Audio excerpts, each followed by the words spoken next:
칠레의 산티아고, 도미니카 공화국의 산토 도밍고, 잠비아의 루사카, 엘살바도르의 산살바도르, 코스타리카의 산호세, 자메이카의 킹스턴, 노르웨이의 오슬로. 이 도시의 특징이 뭘까요? 한 가지의 공통점이 있습니다. 나라 수도. 그렇죠. 다 나라 수도입니다. 워싱턴 DC, 산티아고, 산토 도밍고 다 수도입니다. 수도인데 어떤 특징이 있을까요? 이 수도들의 공통된 특징은 각 나라의 수도인과 동시에 사람의 이름으로 된 수도예요.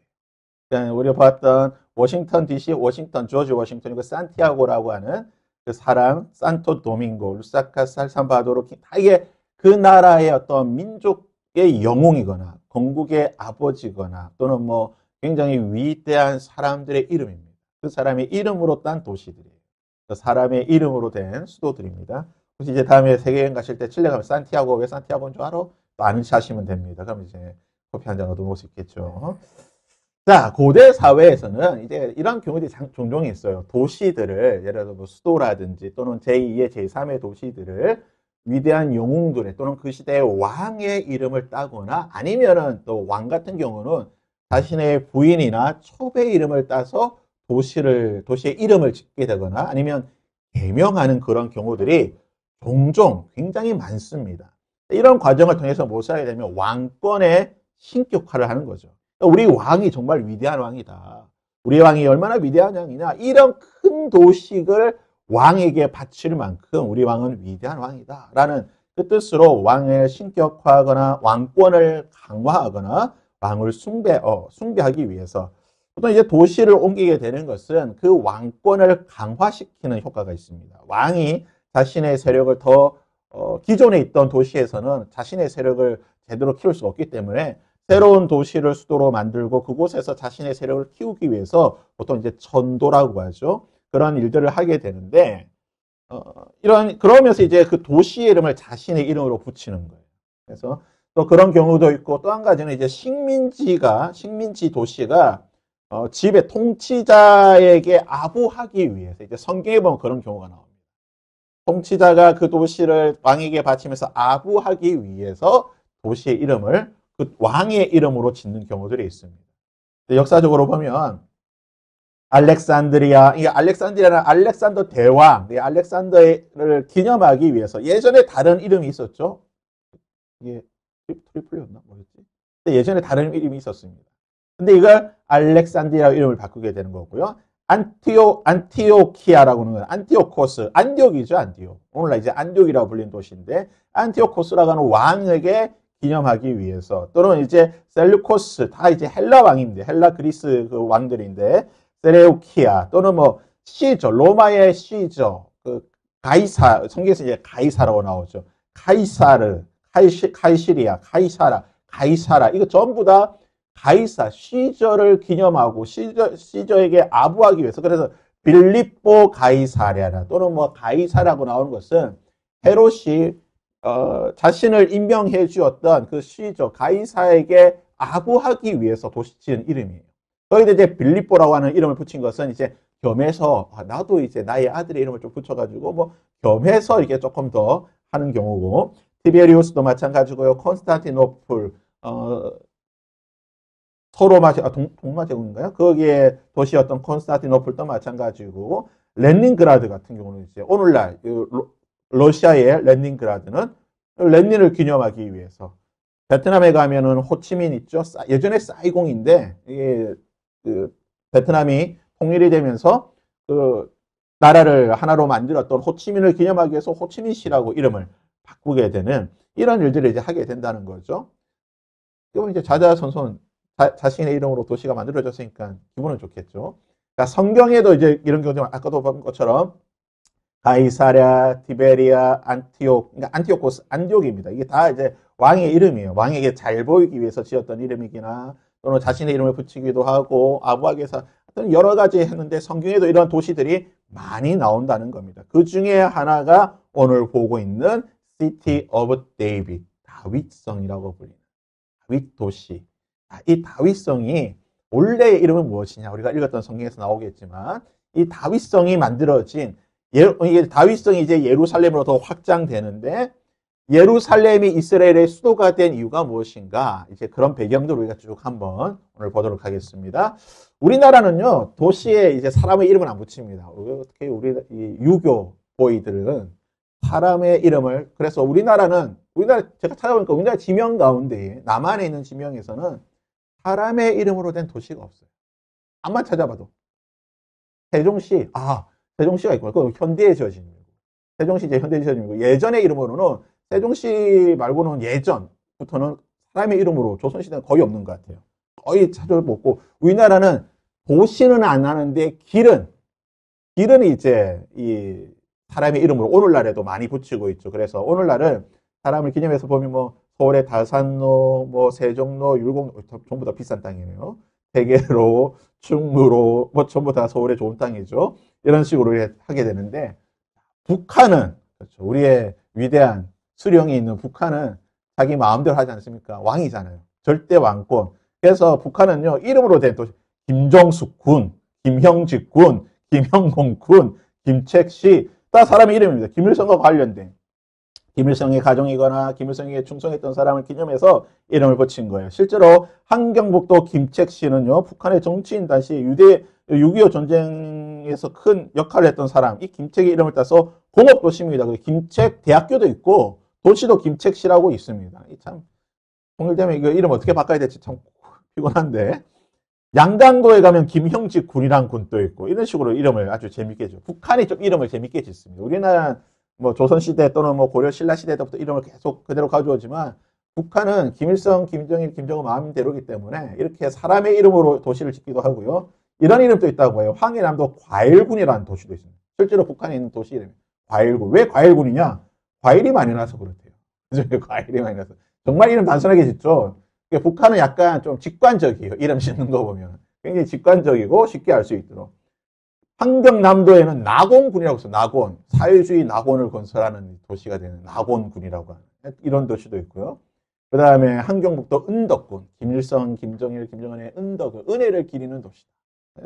6.25 전쟁 당시의 이름도 있습니다. 뭐 김재원리, 뭐 노동자구 이런 식으로 6.25 전쟁에 관련된 이름도 있고 순우리말로 된 도시도 있습니다. 함경북도, 황해북도, 송림시 꽃핀동.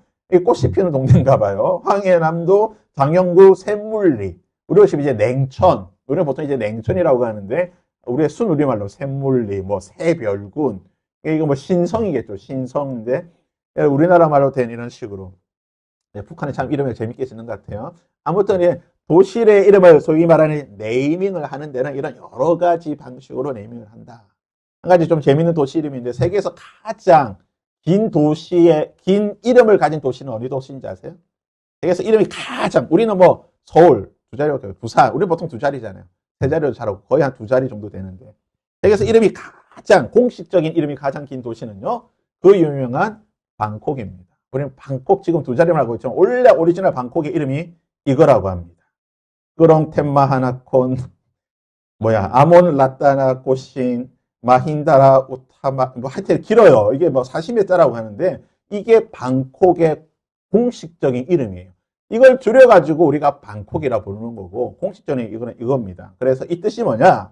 천사들의 도시, 위대한 도시, 에메랄드 부처님이 계신 곳, 인드라 신의 낭만물락의 도시, 9개의 귀중한 보석이 있는 세계의 위대한 수도, 마치 천국의 환생한 신이 다스리는 나라 같은 풍성하고 거대한 왕궁의 행복의 도시, 인드라 신이 주시고 비슈눅한 신이 지으신 도시. 이게 불교적 세체가 굉장히 많은 도시죠. 그래서 이게 방콕의 원래 오리지널 이름이라고. 그래서 이거 이름 다 외우면 뭐 방콕 가도 아무것도 없겠지만 이런 재밌는 상식으로 아시면 좋죠.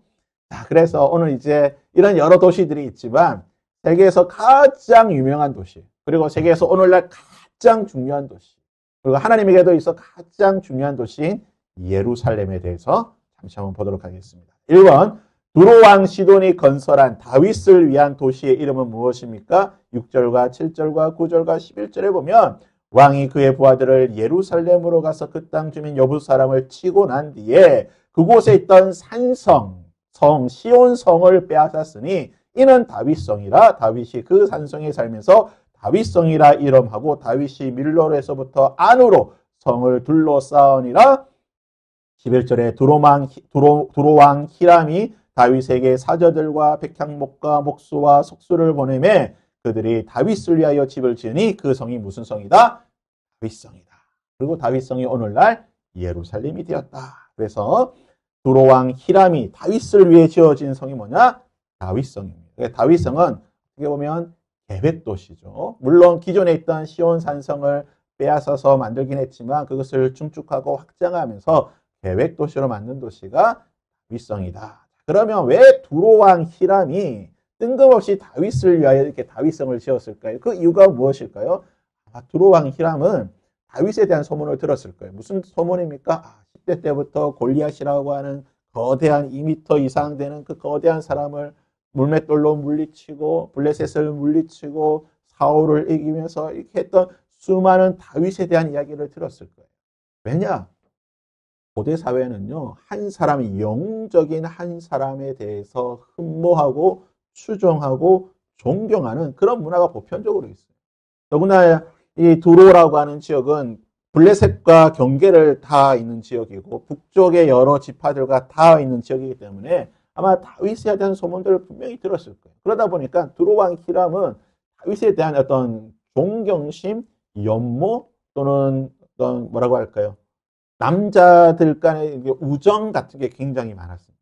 실제로 다윗이 죽고 난 뒤에 다윗의 아들이었던 솔로몬에게까지 이 사랑이 그대로 이어지는 것을 보게 되면 히람은 다윗을 굉장히 좋아하고 존경했던 것 같아요. 그렇기 때문에 두로가 다윗이 이스라엘의 왕이 되었다는 소리를 듣게 되고 다윗이 이스라엘의 왕이 되었을 뿐만 아니라 다윗이 이제 수도를 건설하려고 한다는 그 소문을 듣게 되자 성경 기록하기를 뭐라고 합니까? 두로왕 히람이 백향목과 석수를 보내었다. 우리가 봤지만 백향목은 뭐예요? 그 당시 최고의 목재입니다. 이집트의 파라오들이나 쓰던 그 귀한 목재를 그냥 주는 거예요. 아낌없이 보내줍니다.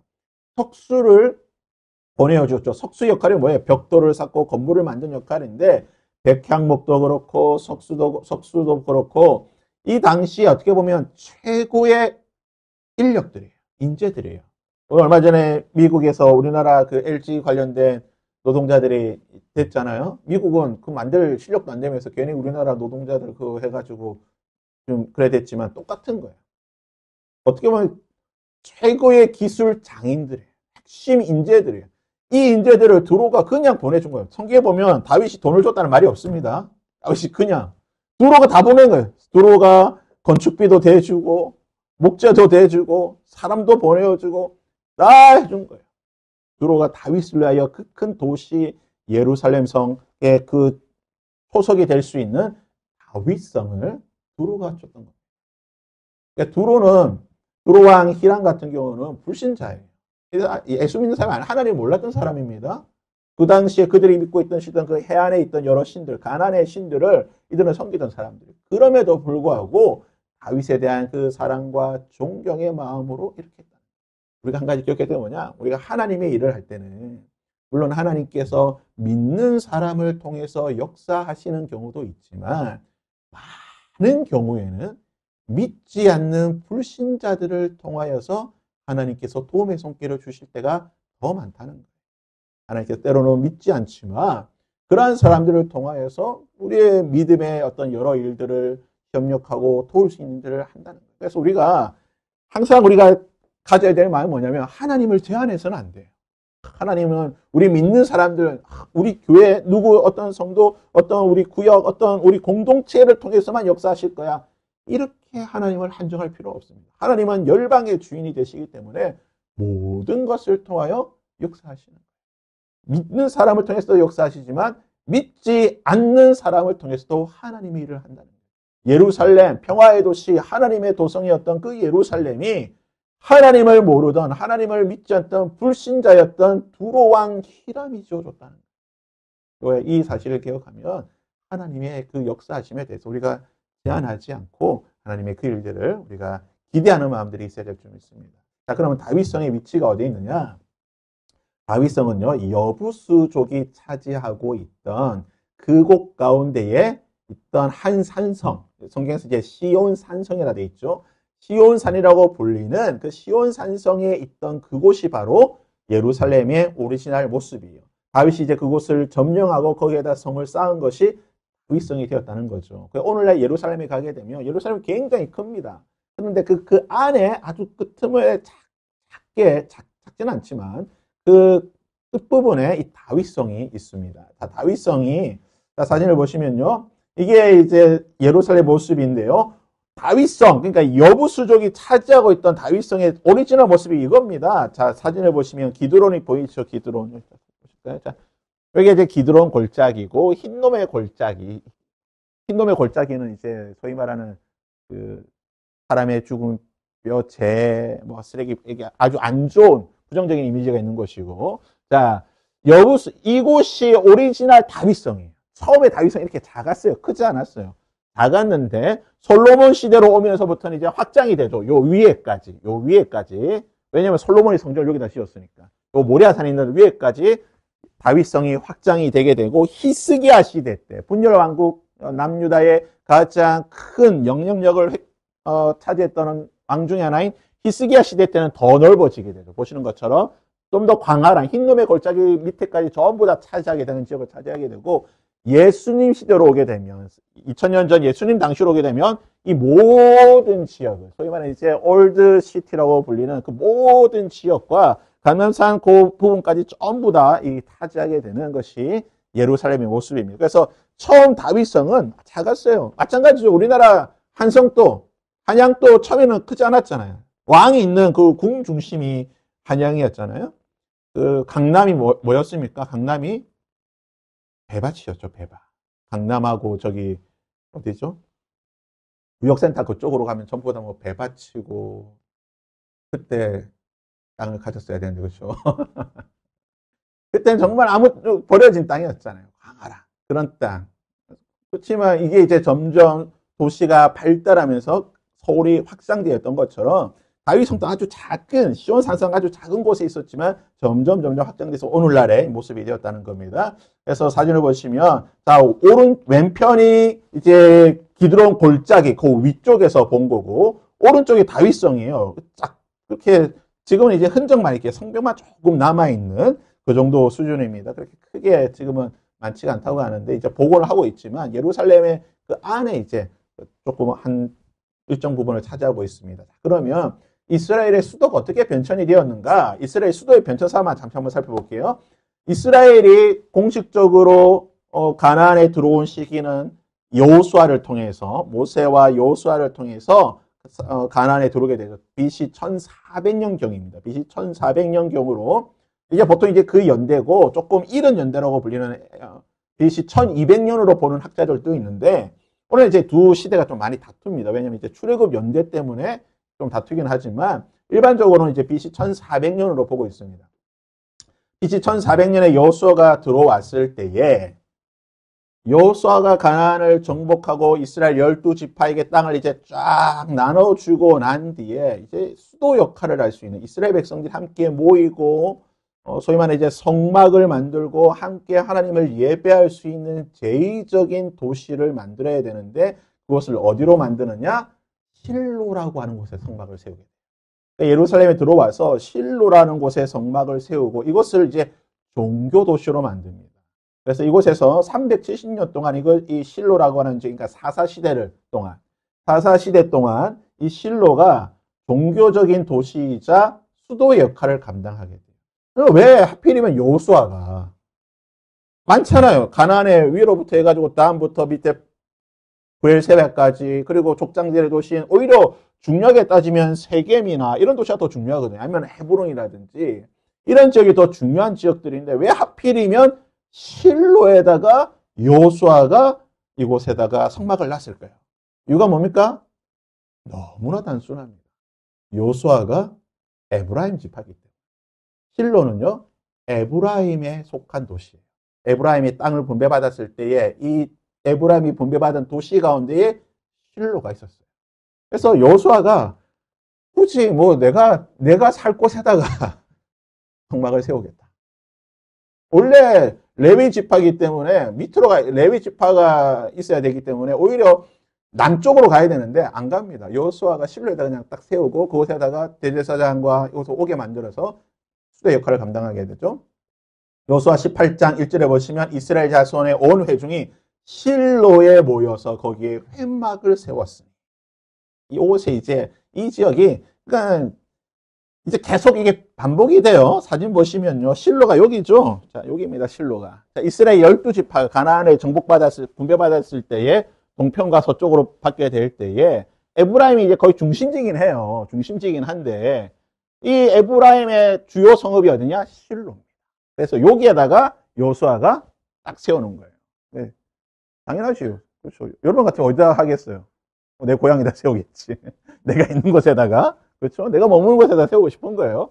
그래서 에브라임에 있던 실로에 세우게 됩니다. 오히려 정상적으로 따지게 되면 그 유다 지파 땅 쪽으로 가는 게 더 좋죠. 왜냐하면 유다 지파가 좀 이따 보기엔 더 강성하고 또 더 나을 수가 있는데 굳이 실로에 세운 것은 그냥 여호수아가 자기 땅에 세운 겁니다. 그래 보시는 게 제일 좋아요. 그래서 이제 실로에 복원이 된 거 보시면 자, 말씀드렸지만 이스라엘은 주로 도시들이 어디에 건설된다고요? 언덕의 구릉에다가 셰펠라라고 부를 수 있는 그 언덕 구릉 밑에 저지대도 물론 있긴 있지만 주로 이런 중요 도시들 뭐 실로, 세겜 그리고 예루살렘 전부 다 어딥니까? 이런 언덕의 도시인 거예요. 그래서 이거 실로 복원한 이거 발굴한 지역인데 보시면 실로 이제 그 성막에 있던 아마 여기에다 성막을 놨을 것이라고 이제 복원을 찾았는데요. 보시는 것처럼 아까 보던 이제 그 언덕에 보면 성막도 있고 성벽을 쌓아놓고 그 다음에 뭐 기름을 짜는 여러 가지 시설들도 있고 많습니다. 이게 이제 복원된 모습이에요. 복원된 모습인데 보시면 여기가 이제 그 성막의 터라고 생각이 되는 지역입니다. 그 실로로 가시게 되면 사사시대와 사무엘시대 때 아마 이런 위치에 성막이 있지 않아 성경에 나오는 이제 회막이라고 불리는 그것을 만들었을 것이다. 그래서 복원하면 아마 이런 모습으로 되었을 것이다. 그래서 사사시대부터 쭉 사사시대 거의 370년, 400여 년 시간 동안은 실로가 정치적이고 그리고 행정적이고 또 종교적인 이런 수도의 역할을 감당하게 돼요. 그러면 사사시대가 이제 끝나고 왕이 등장해요. 왕정시대가 오잖아요. 이스라엘 첫 초대 왕이 누굽니까? 사울 왕입니다. 그러면 사사시대 말기부터 사울 왕이 집권하였던 그 초대 왕국에서는 수도가 어디로 바뀌게 되느냐? 어디로 바뀌었을까요? 단순하게 생각하면 됩니다. 베냐민 지파 땅으로 가게 됩니다. 그러니까 여호수아가 자기 땅이었던 에브라임 쪽 실로에다 만들었고 사울은 마찬가지예요. 어디로 옮겼어요? 자기가 있던 땅, 자기 고향인 기브아로 수도를 옮기게 됩니다. 물론 여전히 실로의 성막은 있어요. 여전히 실로는 종교적인 중심지의 역할을 하지만 행정적으로 또는 정치적인 의미의 수도는 기브아로 옮기게 됩니다. 기브아는 예루살렘 북쪽에 있는 한 5km, 6km 떨어진 곳인데 이곳은 이스라엘 사람들에게 그렇게 좋은 도시는 아니었어요. 왜냐하면 사사시대 말기에 레위인의 첩의 사건, 토막내어서 있었던 이런 잔인한 일들이 있었기 때문에 이스라엘 사람들이 그렇게 좋아한 도시는 아니지만 어떻게 왕이 내가 이곳으로 수도를 옮기겠다 하는데 어쩔 수 없습니다. 그래서 사무엘상 10장 20절 보면 사울이 왕이 되고 난 뒤에 블레셋을 이기고 난 뒤에 어떻게 하냐? 사울도 기브아 자기 집으로 돌아가서 그곳에다가 왕궁을 만들고 그곳에 자기 아들도 두고 가족들도 두면서 통치를 하게 됩니다. 그래서 기브아가 어디냐? 여기 보시면 실로는 아까 여기 있었죠? 에브라임, 여호수아 때. 그러다가 이제 사울이 베냐민 지파이기 때문에 어디입니까? 베냐민 땅 기브아로 수도를 옮기게 되는 거예요. 여기서 이제 다시 수도를 지내면서 한 40여 년 시간을 이곳에서 지내게 되죠. 그래서 기브아는 예루살렘과 멀지 않습니다. 5km니까. 5km면 뭐 한 2시간 정도면 그렇죠. 1시간에서 2시간이면 갑니다. 이거는 이제 입체적인 3D 지도인데요. 보시면 다 예루살렘도 그렇고 그 다음에 기브아 모든 지역이 다 어디에 있습니까? 산 등성에 있어요. 산 등성. 이런 식으로 보시면 산 등성, 산 위쪽에 다 있습니다. 우리처럼 이제 평창이 해피 700이라고 하잖아요. 700m가 삶이 제일 살기 좋은 도시라고. 마찬가지로 여기도 마찬가지 같아요. 이런 한 500m에서 600, 700대는 이런 삶이 좀 살기 좋은 거주하기 좋은 곳에 이 기브아가 있습니다. 오늘 가면 이제 기브아에 가면 역시 워낙 좋은 곳이라서 예전에 이곳에 보시면 요르단 국왕이 이곳에다가 자기가 사올린 것처럼 여기다 별장을 지었다고 해요. 별장을 지었다가 다 전쟁이 일어나서 다 못 짓고 했던 곳이 오늘 또 이렇게 흔적이 남아있는 곳이 있다고 하는데, 이처럼 요 지금 이제 오늘날 저쪽에서 보이는 기부아의 모습입니다. 그래서 기부아는 성막은 여전히 실로에 있어서 실로는 종교적인 중요한 역할을 했지만 기부아는 행정적인, 정치적인 수도의 역할을 감당하고 있어요. 그래서 우리나라가 지금 서울시와 세종시를 행정 수도를 세종으로 옮겼잖아요. 그래서 지금 세종으로 이제 다 옮기려고 하잖아요. 청와대도 옮기고 다 옮기려고 하잖아요. 이게 분리를 해서 분산시켜서 이게 이럴 수밖에 없어요. 왜냐? 통치자는 자신의 왕권을, 자신의 권력을 강화하기 위해서는 자신의 세력을 만들어야 되죠. 자신의 세력을 만드는 가장 좋은 건 뭡니까? 기존에 있던 도시에서는 자기의 세력을 키울 수가 없어요. 새로운 도시를 만들어서 그곳에서 자신의 세력을 키우는 게 훨씬 좋기 때문에. 그래서 이거는 뭐 노무현 대통령이나 또는 이후에 지금 이재명 대통령도 마찬가지지만 정치적인 자신은 그게 없다. 거짓말입니다. 정치적인 배경 없이 도시를 옮길 수가 없어요. 사람은 반드시 권력자는 정치적인 목적과 배경에 따라서 옮기는 거예요. 당연한 겁니다. 지금 왜 트럼프가 그 백악관 한쪽을 무너뜨리고 2천억을 들여가지고 큰 연회장을 만드는 거예요? 다 그거예요. 다 정치적인 배경이 있는 거예요. 자신의 어떤 정치적 야망이 있는 거고 목적성을 가지고 다 하는 거예요. 그래서 지금 기부아로 옮긴 것도 사울이 자신의 왕권을 강화하기 위해서. 왜냐하면 지금 에브라임 지파에서 이곳에서 지금 400년 동안 수도가 되어 있으니까 사울이 어떻게 힘을 발휘할 수가 없어. 더군다나 자기는 베냐민 가장 약한 지파고 에브라임 지파는 너무나 강한 지파예요. 밑에 또 유다 지파 더 강하잖아. 그러니까 자신이 어떤 정치적인 힘, 파워를 키우기 위해서는 자신의 혈족들이 있는, 친구들이 있는 기부아에다 수도를 만들고 이곳에 이 사람들 중심으로 세력을 형성하는 것이 좋기 때문에 기부아로 옮겼다. 마지막, 그럼 다윗 시대, 그리고 오늘날까지 이스라엘의 수도 어디입니까? 예루살렘이죠. 이것은 여부수에 있는 곳이고 시온이라고 불리는 곳인데, 이것은 이제 오늘날 지리학적으로 보면 베냐민 지파와 유다 지파의 아주 중간쯤에 있어요. 그래서 학자들에 따라서 이것을 베냐민 땅으로 보기도 하고 유다 지파 땅으로 보기도 합니다. 일반적으로 이제 유다 지파 영역으로 보기는 하는데 베냐민과 유다 지파의 어떤 경계 쪽에 있다 보니까 이 지역이 약간 뭐라고 하죠? 무주공산.